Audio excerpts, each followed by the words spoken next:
For Canberra woman Belle Hogg, the first sign that life as she knew it was about to change came quietly, almost insignificantly. It started when her mother forgot her birthday. For most people, it might not seem like a major incident. But for Belle, it was a red flag. Her mother had always been meticulous about birthdays. She was the type of mum who would send gifts weeks in advance, wrapped carefully, with handwritten notes, ensuring everything was perfect. That year, there was no package, no card, not even a phone call. At the time, I was actually cranky, Belle admitted. Her frustration grew until she finally said to herself, "I'm going up there, something's not right."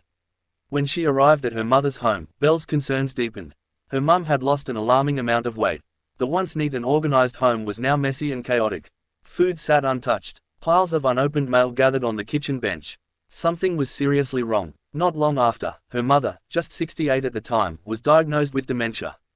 The news hit Belle like a tidal wave. Suddenly, she found herself pulled in multiple directions at once. She was still working full-time in the public service. She also ran her own photography business on the side. And, of course, she had 3 young children of her own who needed her care and attention. On top of it all, she was now her mother's primary carer. She just declined so quickly, Belle said. Every day became a balancing act. Driving to work, she'd find herself lost in anxious thoughts. Is she okay at home? She wondered constantly. It was exhausting, both physically and emotionally. Belle belongs to what's now commonly called the sandwich generation. These are adults caught between the needs of their growing children and their aging parents. They juggle school runs with doctor's appointments, homework with hospital visits, family dinners with care plans. For Belle, the experience has been overwhelming. It's definitely a roller coaster, she said. Her mother had always been her go-to person, her best friend, the person she'd call for advice, for a laugh, or just to vent after a bad day. Now, the roles were reversed. Belle became the one making decisions, the one setting medication reminders, the one worrying if her mum had eaten that day. Statistics show Belle's story isn't unique. Research indicates that around 2/3 of sandwich carers are women. This reflects broader patterns in caregiving roles across Australia. Women are more likely to step into the primary carer position for elderly parents. They are also more likely to reduce work hours, take career breaks, or retire early to meet these responsibilities. For some, like Canberra and Evie Collars, the toll has been life-changing. Evie, a former teacher, retired prematurely from her job. She did it so she could care full-time for her 94-year-old mother. Over the years, Evie has also taken on care responsibilities for other family members.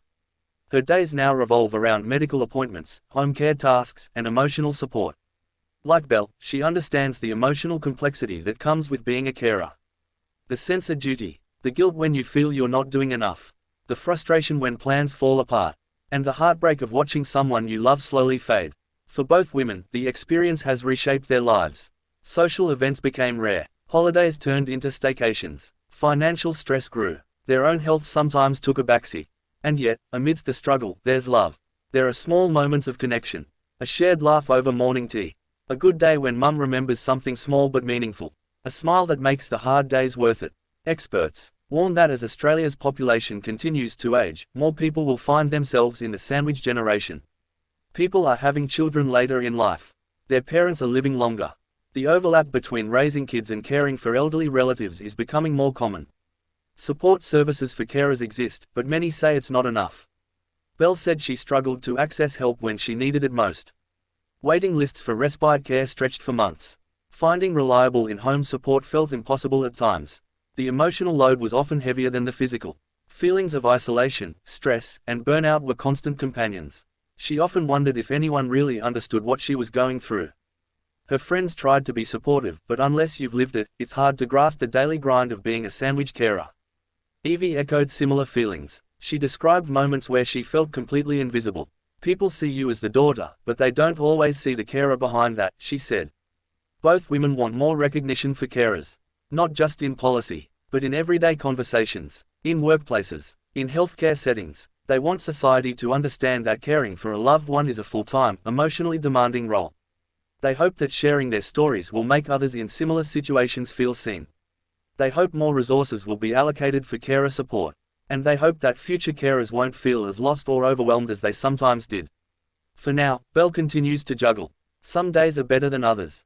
Some days feel impossible, but she pushes forward. For her kids, for her mum, for herself. She's part of a growing generation of Australians who are holding their families together from both ends.